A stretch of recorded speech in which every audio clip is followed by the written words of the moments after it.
দেখতে পাচ্ছেন।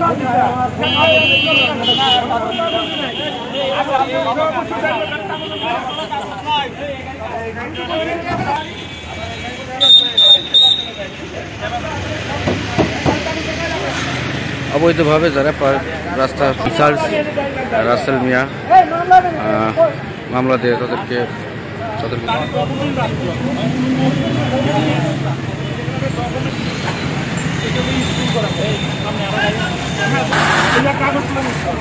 কাগজ বাইর করুন ভাই বোন বুঝছেন কি ওই আমি জানি না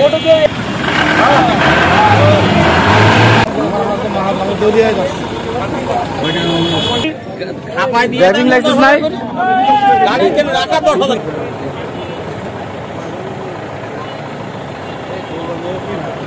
অনেকে স্বজন প্রীতি করবে আমার ভাই আমার তমুক গাড়িটা একটু ছেড়ে দেন।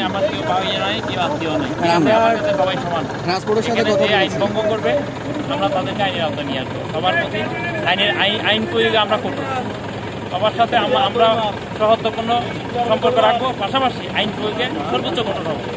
ধন্যবাদ। ট্রান্সপোর্টের সাথে আমরা অলরেডি কথা বলেছি প্রশাসন নিয়ে। আমরা গত পরশুদিন সান্ডোতে একটা মত বিনিময় সভা করেছিলাম। সেখানে ট্রান্সপোর্টের সভাপতি সেক্রেটারি আমাদেরকে বলেছে যে তারা আপনার যানজট নিরসনে কাজ করে প্রশাসনকে সাথে নিয়ে। তো আমি বেনাপোল থানাকে আন্তরিক ধন্যবাদ জানাচ্ছি যে আমাদের ডাকে তারা সাড়া দিয়ে অলরেডি তারা তাদের কার্যক্রম শুরু করেছে এবং আমরা আশা করছি অদূর ভবিষ্যতে বেনাপোল পৌরসভা যেহেতু বাংলাদেশের একটি প্রথম শ্রেণীর পৌরসভা, এই পৌরসভা যানজট মুক্ত হবে এবং সাধারণ মানুষ অনেক সুন্দরভাবে চলাচল করবে। আশাবাদ ব্যক্ত রাখছি এবং কোর্ট থানাকে আবারও অন্তঃস্থল থেকে ধন্যবাদ জানাচ্ছি। আপনারা জানেন বেনাপোল বাংলাদেশের বৃহৎ একটি স্থলবন্দর। এই স্থলবন্দরকে কেন্দ্র করে দুইটি টার্মিনাল আছে, একটি বাস টার্মিনাল, একটি ট্রাক টার্মিনাল।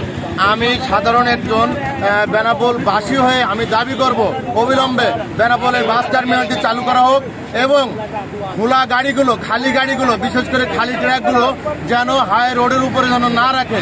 আমরা স্থলবন্দরবাসী, স্থলবন্দর আশপাশে অত্র এলাকায় অনেকগুলো গ্রাম আছে, অনেক মুরব্বী আছে, তারা অসুস্থ হয়ে পড়লে এত পরিমাণ যানজট বাঁধে যে যানজটের কারণে তাদের জীবন বিপর্যয় হয়ে যাওয়ার একটা ঘটনা ঘটে।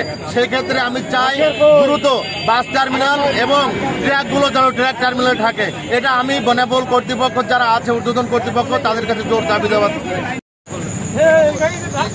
আলম ভাই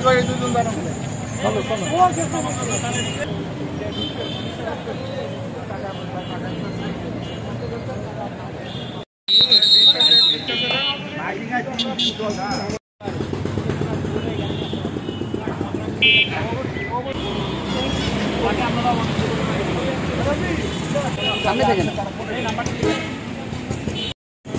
এখানে কিছু আছে আজকে ম্যাক্সিমাম 10 থেকে 15